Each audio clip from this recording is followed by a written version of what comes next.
Et donc salut tout le monde, j'espère que vous allez bien. On se retrouve aujourd'hui pour une nouvelle vidéo les gars. Une vidéo ultra importante parce que les gars, la semaine prochaine je pars sur une île déserte tout seul pendant 7 jours pour survivre. J'aurai pas d'aide, je serai tout seul. On est en plein milieu des Pyrénées ariégeoises les gars. Donc comment vous dire qu'on est en plein fin fond de la nature. Aujourd'hui on va rencontrer un personnage qui a vécu plein de choses les gars, qui va nous apprendre plein de choses. On va aller le voir, il va nous raconter son histoire, il va nous apprendre toutes les techniques pour que j'arrive à survivre 7 jours tout seul. Et ce qui est cool avec cette vidéo les gars, c'est que tout ce que je vais apprendre aujourd'hui, si je ne le retiens pas, c'est mort pour moi. Ça veut dire que la semaine prochaine quand je vais être sur l'île, ça sera terminé pour moi. Personne viendra m'aider sur l'île, je serai tout seul. Donc voilà, et je vous conseille tous d'être attentifs parce qu'on va apprendre tellement de trucs ultra intéressants que ça me touche de faire cette vidéo en plein milieu de la nature. Et vous savez très bien que je kiffe la nature. Il va nous apprendre toutes les techniques de survie pour que je puisse survivre 7 jours sur l'île déserte. Ça va être incroyable. En tout cas les gars, je compte un maximum sur vous pour mettre un maximum de pouces bleus les gars. Vous serez ma seule chance de survivre. Ça veut dire je vais penser à vous pendant tout le séjour. J'aurai ma caméra, à moi de jouer. Il va nous expliquer tout ce qu'il y aura sur l'île. Sur ce, c'est parti. On va commencer cette vidéo parce que j'ai soif d'apprentissage. On va apprendre tellement de trucs, c'est ultra intéressant. Donc je compte sur vous pour écouter attentivement, pour kiffer votre vidéo. Normalement, ça va être une masterclass. Let's go.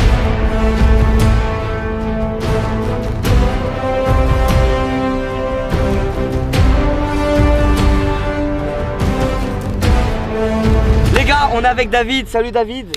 Comment Enchanté, tu vas Inox, je suis content ça de te va recevoir ici. Ben merci frérot, on est en plein milieu de la nature, ça me fait trop plaisir. Les gars, David, c'est celui qui va m'apprendre la survie. J'ai un jour pour tout apprendre, bref. David, présente-toi. David Métis, je suis un ancien militaire, un ancien légionnaire.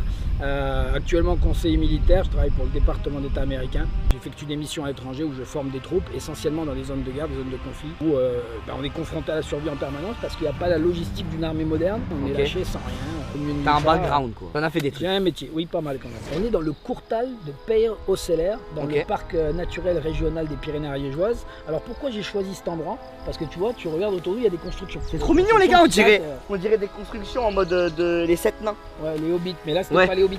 Il faut que tu comprennes que ce que nous, on pense être de la survie, exemple, je te lâche là pendant 8 jours et je me barre, tu vas être en milieu de survie. Là t'es putain, j'ai quoi, manger quoi et tout. Les sources, rentrer dedans. Vas-y, allez, rentre dedans. Wesh. Ah ouais, c'est lourd. On peut rentrer dedans et en fait, il mettait le lait et le beurre dedans. Tout à fait. Donc il faisait le lait et le beurre, les sources traversent ces mazucs et gardent la température au frais, leur permettait de le conserver avant de descendre dans la vallée. Et ils y restaient des mois et des mois et des mois. Incroyable. Et il y a d'autres mazucs qui servaient à habiter, à dormir. Imagine que le gars, au lieu d'avoir la maison tout confort, avec la télé connectée et compagnie, lui, c'était sa maison tout confort. Est-ce que pour les abonnés là qui te connaissent pas, tu peux raconter 2-3 anecdotes qui t'est arrivé dans ta vie? Les gens ils se disent ah ouais lui c'est un aventurier. Des aventures il y en a parce que c'est le quotidien. Je suis tout le temps en bivouac, en campement. J'en ai une pas mal et que mon pote Antoine Vaillant qui était sur le coup avec moi et qui est de Toulouse pas loin va me regarder. Espèce d'enfoiré que je t'ai pas inquiété pour moi. Les gars ils vous agressent pas. On était en trekking, j'encadrais un groupe de 5-6 personnes avec des potes dedans et c'était l'époque où les vipères des bambous étaient très actives vers le mois d'octobre qu'elles se reproduisent. J'adore les serpents, je suis un spécialiste des serpents. Donc j'étais en train d'essayer d'en attraper 2 en même temps. Chose que je conseille à ne pas faire. Les gars, si vous voyez 2 serpents, ne les attrapez pas. Ne faites que ce que je dis, mais pas ce que je fais. Et je m'y suis mal pris. J'en ai une que je tenais mal, qui a réussi à se retourner et me mordre avec un crochet. Ça craint ça? C'est mortel comme serpent. Maintenant, bon, les serpents, ce qu'il faut savoir, c'est bien parce que tu vas être confronté aux serpents. Ça veut dire que sur l'île où je vais, il va y avoir des serpents? Il y en a plein. Je peux canner? Ah oui, tu peux canner. Mais maintenant, si tu écoutes là aujourd'hui, il faut que j'écoute. Tu auras les outils nécessaires pour ne pas que ça arrive. Les serpents, ça fonctionne de façon, c'est très intelligent un serpent. Déjà quand s'il te mord et qu'il t'inocule du venin, il a plus de venin pour bouffer pendant moins de 2 ou 3 semaines. Donc tu comprends que c'est gênant pour lui. Donc souvent le serpent va faire ce qu'on appelle une morsure sèche. Il va te mordre, il va pas injecter de venin. D'accord. Donc faut pas paniquer parce que tu t'es fait mordre, ça veut pas dire que tu as du venin que tu vas mourir. D'accord. Première chose, c'est important à savoir. Deuxième chose, il n'y a pas de serpent minute. Ça c'est des trucs de mytho. Le serpent qui te mord et tu commences déjà à être comme ça et tu me crèves, ça c'est du mytho. Ok, donc ça déjà il a cassé un mythe les gars. La vérité sur le serpent, il y a 2 types de venin, l'hémotoxique et le neurotoxique. L'hémotoxique, les vipères, les couleuvres, les crotales, c'est une même famille. C'est un venin qui va s'attaquer aux cellules du sang et qui va te faire une nécrose, qui va te faire un empoisonnement du sang. Avant de mourir, il faudrait que tu aies plusieurs jours. Le venin neurotoxique va te bloquer des fonctions vitales. Par exemple, tu vas faire arrêter de respirer, ou un rein qui s'arrête, voilà. C'est dangereux, on est d'accord. Tu peux tomber dans le coma assez rapidement, mais tu peux rester dans le coma plusieurs jours avant de mourir si tu n'as pas de soin. Maintenant, souvent, les gens qui meurent dans une durée très très courte après une morsure de serpent, c'est pas dû directement au venin du serpent. C'est dû à son allergie au venin du serpent. Donc si je me fais piquer par... Alors déjà on arrête, on se fait pas piquer Inox, on se fait mordre. Ah, on se fait mordre. Voilà, parce que ça c'est les touristes qui disent ça. Ok, donc je suis un touriste, David. Oui, mais tu seras plus à la fin de la journée. Du coup David, si jamais sur l'île, parce que les gars, David vient de le dire, je peux être confronté à des serpents sur l'île, à beaucoup de serpents, je le serai. C'est-à-dire je vais voir des serpents. Mais tant mieux, parce que tu auras à manger. Moi je te conseille d'en voir. Moi je suis content. Comment ça j'aurai à manger? Bah tu vas bouffer du serpent. Non, tu vas pas sucer des cailloux. Attends, moi je mange pas des serpents. Tu peux les manger les serpents? Est-ce que c'est un concours végétarien où tu veux perdre du poids et rentrer avec 10 kilos de moins? T'es pas épais, si tu manges pas. Attends, je vais manger du serpent. Mais c'est bon le serpent. Okay. Tu vas prendre un grand bâton, tu vas mettre un grand coup sur la tronche, tu vas bien t'assurer qu'il soit mort. Alors du coup, il y a des vipères des bambous dans l'île et tu t'es fait mordre par une de ces vipères. Ouais. Et alors ça t'a fait quoi? Donc comme je te disais, en étant essayé de l'attraper comme ça, je l'ai mal pris, je me suis fait mordre. Et donc de suite, pansement compressif, antihistaminique direct. Le problème, c'est que normalement, tu essaies de limiter tes mouvements au maximum. Ouais. Pour que le venin se diffuse le moins vite possible. Okay. Étant le seul guide à connaître où on est venu, il fallait que je ramène le groupe.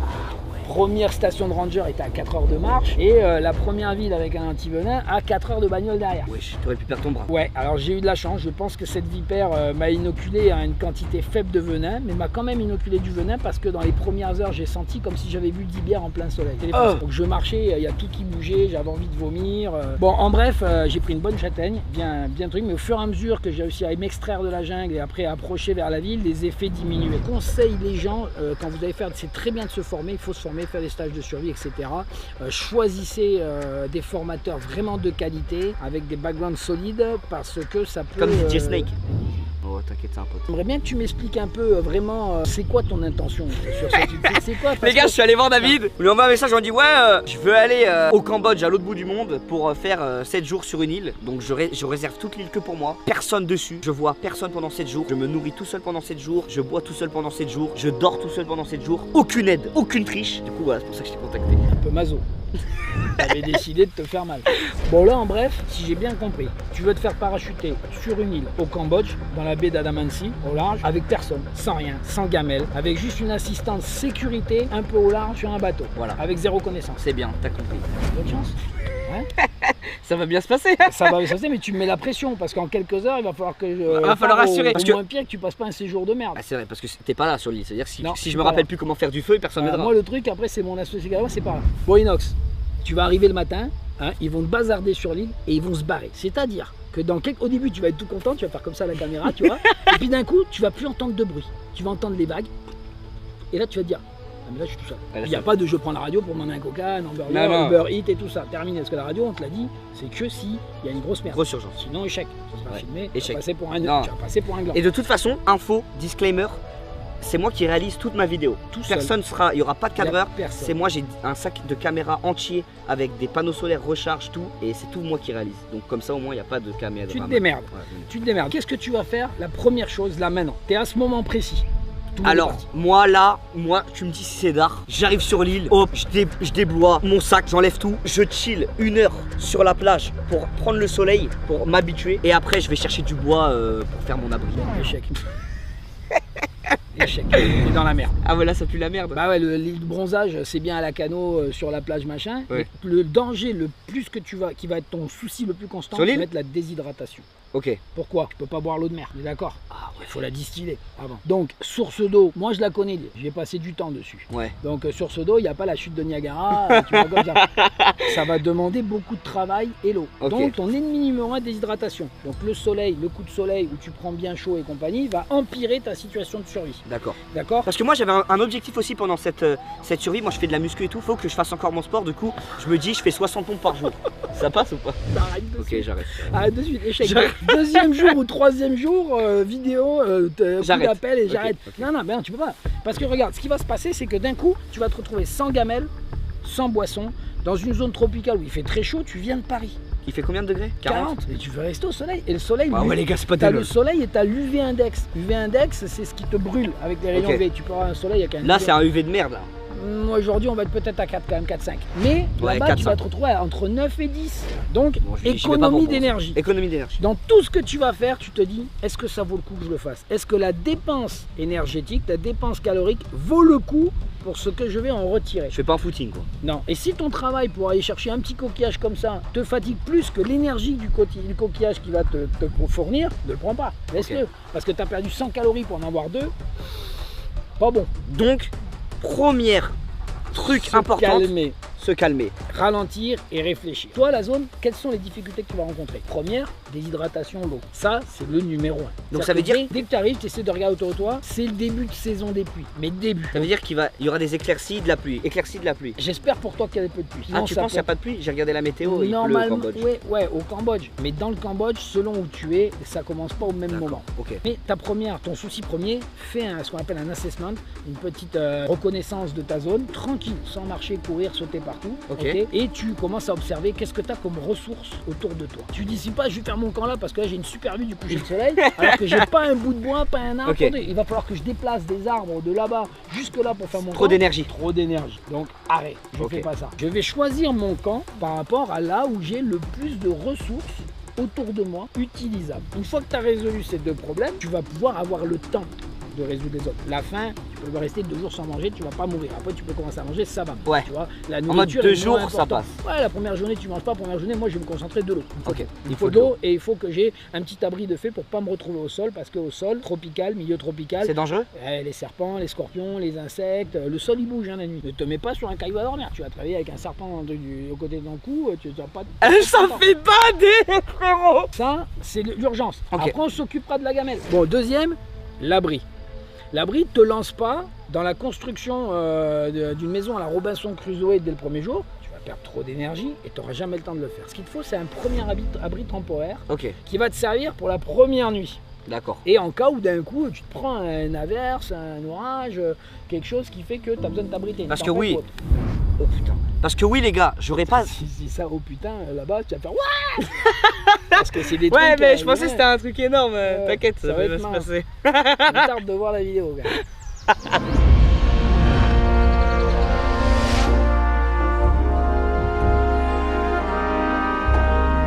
Les gars, on va apprendre à faire un abri. Tu vois là, je suis déjà... Là, est-ce que je suis à l'aise avec la nature? Regarde, je suis bien là.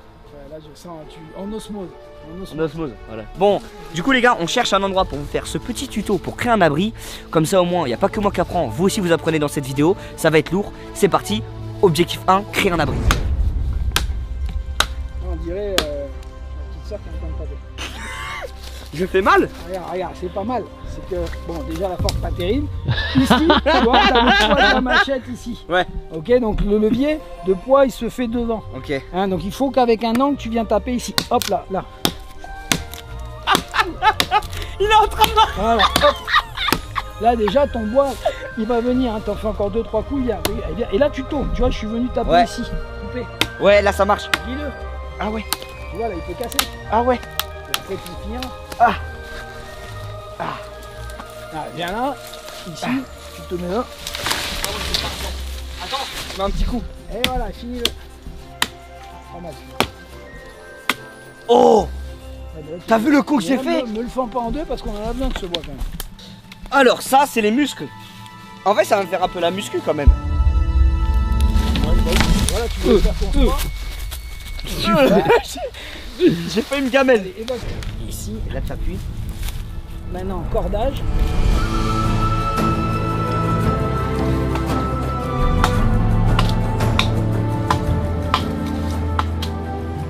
Bon, les gars, on a fini l'abri. Explique-nous un peu là. Attends, on a fini l'abri, on a commencé l'abri. Pour moi, première nuit, tu as besoin de dormir isolé du sol. Là, regarde, on a une plateforme. Si je monte dessus, tu vois, ça va tenir. Ça tient. Je peux me coucher. Là, je suis isolé du sol pour passer ma première nuit de galère. C'est pas confort là. Alors, je te conseille, tu vas voir, on va tester. Et tu mets ta tête du côté le plus haut. Voilà, et là. Et en fait, premier jour, ça va se tasser. Deuxième, la tête de l'abri. Voilà, tu vois, on peut en rajouter encore plus. Plus tu en mets, plus tu es confort. Donc là, je monte tranquille, bien sûr, parce que tu veux pas niquer ton abri. Voilà, oh, c'est trop d'art, les gars. Tu viens te mettre là, tu montes plus haut. Voilà, tu te cales au milieu. Ah, ça va. C'est pas si mal. Je suis pas si mal. Un peu ressort, ça te. C'est trop d'art, les gars. Donc je vais dormir comme ça sur le lit. Voilà, et tu vas améliorer de jour en jour. Là, c'est jour 1. Mais gros, c'est un king size, ma gueule. Presque. Jour 1, jour 2, il va être plus grand et tu vas rajouter du matelas. Mais c'est que je suis trop bien là. Après quelques jours, tu vas trouver une bâche plastique, tu vas la plier, tu vas la mettre dessus, tu vas bien. Et là ici, on va faire soit avec couverture de survie, soit avec des bâches plastiques que tu vas trouver, etc. Ouais. Tu vas te faire un toit.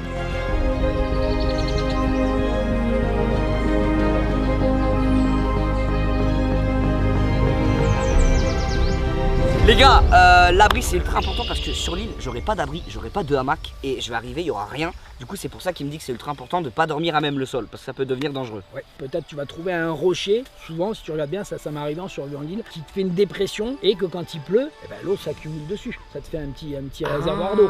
Donc là, du coup, hop, tu vas pouvoir prendre ton eau, tu la purifies. Ah, c'est lourd ça. Et tu vas pouvoir la boire, c'est de l'eau douce, c'est pas de l'eau de mer. Ok, l'eau de la pluie, c'est la meilleure eau que je peux avoir. C'est la meilleure. On va quand même purifier l'eau, je te montrerai comment, mais par contre, en sachant que tu n'as que 7 jours à faire, si jamais tu bois dans une flaque d'eau, tu vas pas mourir. Par contre, tu peux te choper une chasse. Ouais, mais c'est chiant. Est-ce que ça peut niquer mon aventure? Bah, 7 jours avec ta chasse, tu penses quoi?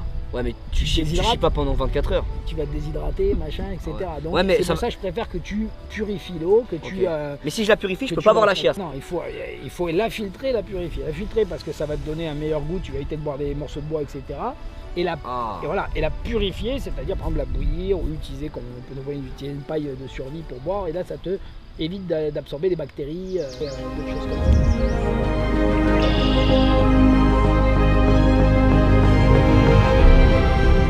Bon, maintenant on va attaquer l'eau, d'accord? Donc tu vois là on a prévu un tipi. Donc les gars, on va s'occuper de filtrer l'eau et purifier. Donc différence, d'abord on filtre l'eau pour enlever les impuretés. Après, on va la purifier de façon à réduire éviter d'avoir des bactéries à l'intérieur. Il pleut, tu démontes vite fait ta couverture de survie, tu t'en fais une gouttière pour récupérer l'eau. Tu sois ingénieux. Mais ça sert à quoi? Là maintenant je te fais un système où tu vas pouvoir filtrer et purifier. Ok. Principe, c'est d'avoir, tu vas enlever ton t-shirt qui à un moment donné, ça sert à rien. Toute la journée? Ouais, j'ai plus de t-shirt. Non, t'as plus de t-shirt. Ça va plaire aux filles. Donc, ça m'arrange pas, mais de toute façon sur l'île je serai torse nu donc. Pas trop tendu. Attends, il va faire quoi avec mon t-shirt? Mais attends, tu vas me niquer mon t-shirt là. Tu peux pas prendre un t-shirt de quelqu'un d'autre là? Bah écoute, c'est le temps qui est là. Eh, je dois prendre l'avion après moi frérot. Bah, rip mon t-shirt. Je crois que c'est fini. Sur l'île, je le couperai s'il faut. Sur l'île Robinson. C'est la survie frérot. C'est Robinson. Tu coupes ou tu coupes pas les gars. Bon après, si t'es sur l'île, tu démontes le t-shirt, tu le coupes en deux. Comme ça, t'as plus de tissu. Ouais, bah ouais. Tu vois ce que je veux dire? Là, on va peut-être pas le détruire pour que tu prennes l'avion pas trop dégueulasse. Ouais. Bah les gars, mon t-shirt est attaché sur le tipi. On va voir ce que ça donne. Je sais pas du tout où il va en venir notre poteau là. Donc allez, on va refaire pareil dessous. Ah ouais, tu fais 2 couches? C'est mieux. Allez, on va prendre ce qu'on a récupéré du feu. Là, le topo. Regarde, il va tuer mon t-shirt. Voilà. Donc là, charbon. Ça, c'est la dernière couche. Ça se mange ça? Ici. Bah ouais, goûte hein. Si t'as la chasse, tu prends un morceau, je goûterai sur l'île. Tu le manges. Là pour là. Bah non, prépare-toi. Dessus, sable. Et ramasse-moi quelques feuilles vertes. Ok. Les amis, donc on a mis t-shirt, charbon, sable et là on finit avec plein de sortes de feuilles pour faire la dernière couche de la filtration. Et là, on va mettre l'eau, elle va couler en dessous, elle sera filtrée. Merveilleux. Voilà la technique de filtration, la numéro 1. Donc là, il y a une couche. Si on veut être vraiment carré, on peut en faire une deuxième en dessous. Là, mais on va faire un test. Ouais, j'ai hâte de voir ça fait quoi. Ouais, ça prend du temps. Plus ça prend du temps, plus tu filtres. Ouais, comment ça prend du temps. Donc tu peux aller même aller en chercher encore un peu si tu veux. Hein? Mais ça prend trop de temps les gars. Mais une fois que ça va commencer à couler, ça coulera bien. C'est que si ça coule trop vite, c'est que c'est pas eu le temps de se filtrer. Donc là, c'est que c'est bien. Oh, regarde. Oh. Alors là tu prends... c'est trop bien. Eh mais t'as vu, c'est un gaspillage. Il y en a qui tombent à côté. Ah mais prévois à toi. Tu peux mettre un plastique dessous. Okay. Oh Théma, ça fait un filet. Donc, mais c'est impressionnant. J'ai construit une station pour purifier ton eau. Et les gars, station d'épuration fait maison ma gueule. Eh c'est bon hein. Voilà, et regarde. Eh c'est de la bonne eau les gars. Regarde la couleur de l'eau. On est parti sur une eau dégueulasse quand même. Elle est toute claire. Voilà. Tu sens qu'elle a été filtrée mais elle est bonne. Elle est bonne. Ouais. Ça passe. Ça a le goût de t-shirt. T-shirt c'est la bien sueur que tu vas sentir. Donc, rappelle-toi, tu te construis ça rapidement dans un coin, tu vas en avoir besoin, surtout si tu vois que tu as de l'eau croupie à droite à gauche. Ok. Les gars, on va rincer le t-shirt parce qu'il m'a tué mon t-shirt le poteau. Donc on va rincer tout ça dans l'eau. T'as l'eau, t'as l'abri. J'ai l'abri. Et là maintenant, bon, je t'avoue, les serpents ça me tente pas de ouf. Donc est-ce qu'il y a autre chose à manger?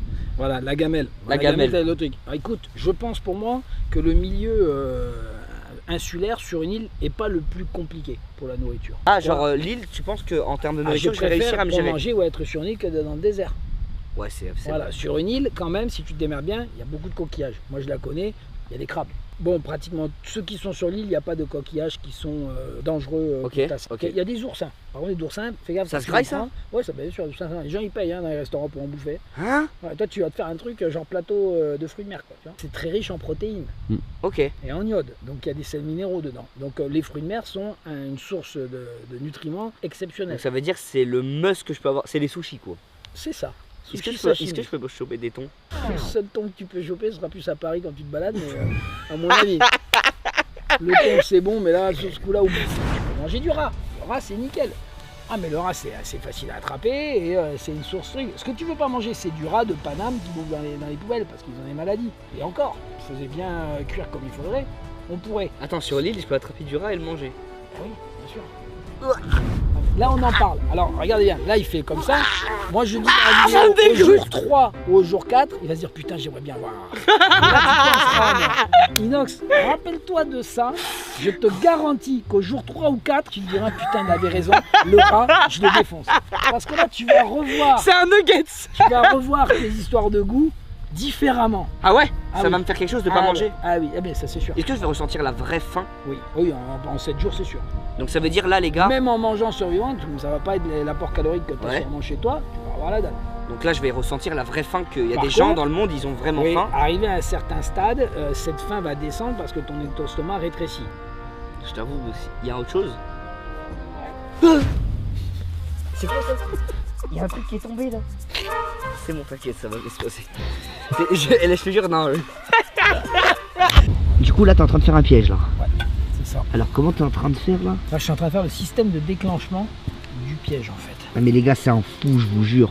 J'ai aucune idée de comment va être le piège, mais les gars, j'y crois jamais aux pièges comme ça dans la nature frère. Je me dis que c'est impossible de faire des pièges, du coup j'ai hâte de voir. En fait pour le piège, ce qu'il faut que tu comprennes, c'est que c'est bien de savoir la conception du piège, le système de déclenchement et le mécanisme du piège, mais après il y a le piégeage en général. Déjà il faut que tu trouves un endroit de passage de l'animal. Regarde ici, tu vois on est sur une coulée de passage d'animaux. Une fois que tu as détecté ça, l'animal il a un sens inné de l'odorat qui est beaucoup plus développé que nous. C'est-à-dire que quand par exemple je vais faire mes pièges, tu vois j'ai pris de la terre, j'ai pris des verres, je me suis frotté bien les mains, j'ai enlevé mon odeur. Ah sinon il sent ton odeur au maximum. Et pareil sur les outils que j'ai préparés. Les bois où j'ai frotté. Je vais prendre une plante très odorante, me frotter les mains avec et après je vais commencer à préparer mon piège. Sinon, échec, tu vas pas y arriver. Ensuite, faut pas être pressé. Le piège, quand tu le poses, tu viens de changer la nature de l'environnement des animaux qui y passent. Donc au début, il va pas être productif. Bon, alors tu as tout fini. Explique-nous un peu le but de ton piège. Donc là, on a un déclenchement, système de déclenchement pour un collet à patte. Pour attraper de la patte. Ici, je viens passer par-dessus ma corde et je passe dessous. Ici, ça bloque là, ma cordelette. Maintenant, vous allez voir. Donc là, il y a une corde là. Et alors, qu'est-ce qui se passe ici? Voilà, donc ici regarde, on passe sous le bout de bois qui est ici avec la tension et en fait le deuxième c'est celui qui retient ce petit bout de bois de la pression tirée par la pierre. Maintenant le but c'est d'attraper un animal qui va poser sa patte sur cette partie là. Maintenant ce que je fais, regarde, d'accord, donc ça, si je comprends bien, c'est un fil ou... Ça va être un collet. Et c'est quoi cette plateforme que tu es en train de faire? C'est là où l'animal en passant dessus, en marchant dessus, va déclencher le piège. Là si j'appuie là, ça déclenche. Et tu vas pas appuyer parce que ça va déclencher. Donc tu vas attendre que j'ai terminé, tu vas être gentil 2 minutes. Tu peux camoufler un peu en prenant par exemple autour de toi un peu d'éléments naturels. Ensuite tu viens poser donc ton collet dessus. D'accord. Alors là il faut qu'ils mettent la patte ici. Voilà. En fait les gars, vous voyez ce petit bout de bois que je touche, il est attiré vers là-bas parce que la pierre elle fait un poids. Donc ça veut dire que quand un animal il va passer, ça va annuler ce contrepoids et ça va remonter. Donc c'est parti, l'animal marche. Voilà, donc l'animal est canalisé, il est obligé de passer par là. Au moment où il va mettre sa pression sur la plateforme, ça va faire ce bout de bois qui va descendre et le petit tenon qui retient le contrepoids va partir. Je marche, j'arrive ici, j'appuie, hop, et je viens de monter, je me suis fait prendre par mon pied. Oh putain, et là il est où le rat? Il est dans ta main. Il va être pris donc dans ce nœud coulant ici. Ah ouais. Ah mais c'est impressionnant. Mec, j'avais jamais vu un piège comme ça de toute ma vie. J'espère que vous avez bien compris en tout cas les gars.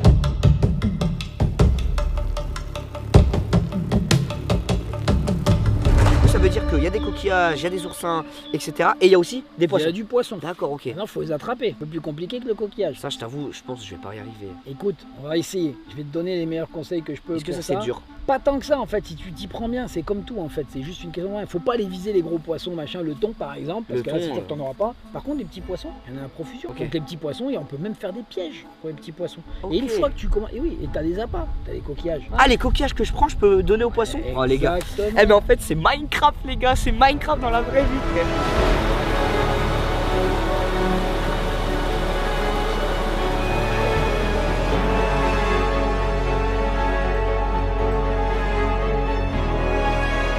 Les gars, là on va bosser sur une canne à pêche. Je pense que ça va être un de mes moyens de nourriture le plus...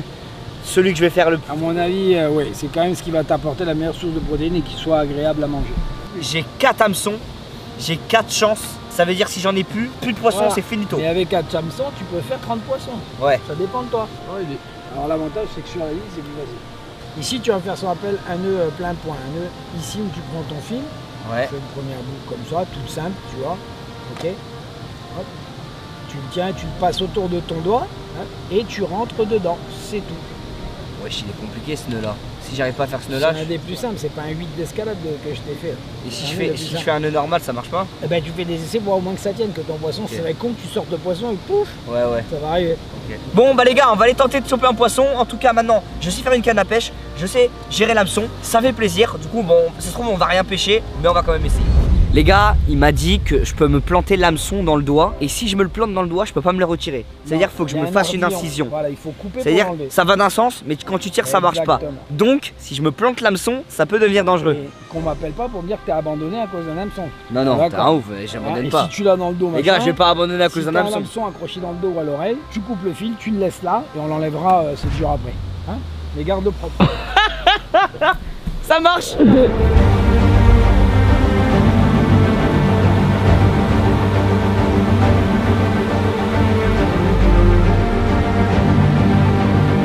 Bon les gars, on a essayé de pêcher, malheureusement c'est compliqué. Maintenant, il n'y a plus qu'à prier. Sur l'île, je vais devoir pêcher. Peut-être je vais pouvoir me faire des pièges en mettant la ligne avec un plomb dans le fond, j'attends. Comme on en a discuté. Voilà, donc on va voir. Il n'y a pas 36 solutions. Un feu réussi, c'est un feu préparé. Alors les gars, là on est en emplacement pour faire le feu. Raconte-nous un peu ce que j'ai à savoir pour être tranquille sur le campement. Donc le feu, pour qu'il soit réussi, il faut qu'il soit préparé. Commence pas à prendre 2 bouts de bois et à essayer de faire ton feu et arranger au fur et à mesure, ça va tourner à l'échec. C'est-à-dire qu'il te faut du combustible. Donc tu as besoin du combustible en partant du plus petit bois qui est très facile à prendre, on va dire au plus gros. On ça les gars, c'est le bois petit sec. Alors quand il est au sol, s'il a plu, le bois il est gorgé d'eau, c'est pas bon. Tu seras sur une île, tu vas avoir du bois qui va échouer sur la plage, sera en plein soleil et qui sera bien dur et bien sec, ça c'est du bon bois. Bon, par contre je t'ai fait une belle marque. Mon gars. Oh les gars, je me suis défoncé dans la forêt tout à l'heure. Je suis allé faire un tour hors vidéo. Je crois que j'ai une cicatrice de fou, non? Non mais on dirait que t'as une allergie. Attends, montre. Ah ouais les gars, j'ai une cicatrice de fou malade. Les gars, je suis un mec de la nature frérot. Théma la trace de fou malade. Là, on est vraiment au cœur de l'action. Ça fait homme, voilà la cicatrice. C'est ma première marque. Tu as montré sur le téléphone. Mais ça arrivera. Ah mais attends, mais ça craint là, je me suis défoncé. Non, en fait, je vous dis comment ça s'est passé tout à l'heure. Il coupait du bois et il a fait. Il m'a mis un coup de bois dans la joue. Il m'a mis un coup de poing, c'est la branche. Non, un coup de bois, un coup de bois. Ça, il y a un coup de poing, tu serais en train de dormir. Ouais, je serais plus là. Un peu plus la marque, un peu plus prononcée. Ah oui. Alors, qu'est-ce qu'on a dans ce petit kit? Dedans, on a préparé, parce qu'on sait que le feu, c'est quand même la partie compliquée à faire. Tu as une tige ferrocinium. Oh, je connais. T'as déjà vu ça? Montre. Tu sais faire. C'est comme ça. Non, ouais, donc tu as déjà vu mais tu sais pas utiliser. Sur la tige, tu vas regarder, il y a un côté qui agrippe plus que l'autre. Sur la tige, si elle est neuve, il faut t'enlever un peu la partie noire dessus et après tu vas tirer. Wesh, putain, il a failli brûler la chaussure. Alors le mieux, au lieu de partir, tu auras sur le feu en poussant et de taper à chaque fois dans ton feu de bordel, c'est de se caler et de tirer. Allez les gars, allez. Oh, c'est dur wesh, c'est pas facile hein. Je pensais que ça allait être simple à faire le feu. C'est une galère. Il avait pris. Oh, t'as réussi? Oh, il a réussi! Il a réussi! Tu sais ce que je vais faire? Tu vas t'entraîner. Tu vois là, j'ai pas réussi à le faire. Tu vas t'entraîner. Je le fais pas. La seule fois où je vais allumer mon feu, c'est sur l'île. C'est le mieux, parce que tu vas galérer un peu, mais tu vas y arriver. Ça va donner, je te dis, tu vas y arriver. Vraiment, c'est ça, c'est la pratique. Ça, les gars, c'est un vrai aventurier. C'est quoi? Il faut pas aller trop vite. Est-ce que c'est une bonne idée? Là, je l'allume pas mon feu. Ça veut dire, la seule fois où je veux allumer mon feu, ça va être sur l'île. En vraie situation. Est-ce que tu valides? De... Les gars, ça va être la galère. Je vais devoir allumer le feu pour la première fois, ça sera sur l'île. Je suis un joueur, moi. Alors quand tu souffles, regarde, tu souffles bas. Mais il faut souffler ou pas? Après là, si je veux vraiment brûler facilement, ça va intensifier la flamme. La flamme, il faut de l'oxygène. Mais il faut souffler bas, pas dessus. Comme ça. Regarde. Sérieusement, j'adore faire des défis. Ils me poussent dans mes limites, les gars. Vous me connaissez, l'esprit shonen, un peu dépassement de soi, dépassement de ses limites. Et là, je pense que c'est un des meilleurs exercices pour me connaître moi-même. Oui, tu vas apprendre à te connaître. Voilà, je pense. La survie, c'est bien, ça te met toi seul face à toi et à la nature. Il n'y a plus rien autour de toi qui vient parasiter ça. Et à la fin, tu vas savoir de quoi tu es capable. Les gars, le dépassement des limites, c'est ce qu'on va chercher. Ça va être incroyable. Je vais y arriver. Il faut toucher la rupture pour savoir. Je vais toucher la rupture, je vais la prendre, je vais l'éclater et je vais aller plus loin après. Ok. Inch'Allah. Qu'est-ce que tu viens de faire? Bruno! Ah, je viens de me couper. Ah, mais fort! Bruno! Ah, les gars, je viens de me couper avec le couteau. Ouais, ça va, c'est rien.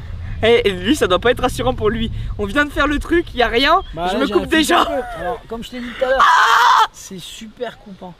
On va pas le perdre. À minuit, tu le transformes. Et bah, en tout cas, je tiens à te remercier beaucoup de m'avoir appris tout ça. Toi, t'es déjà allé sur l'île, donc tu connais.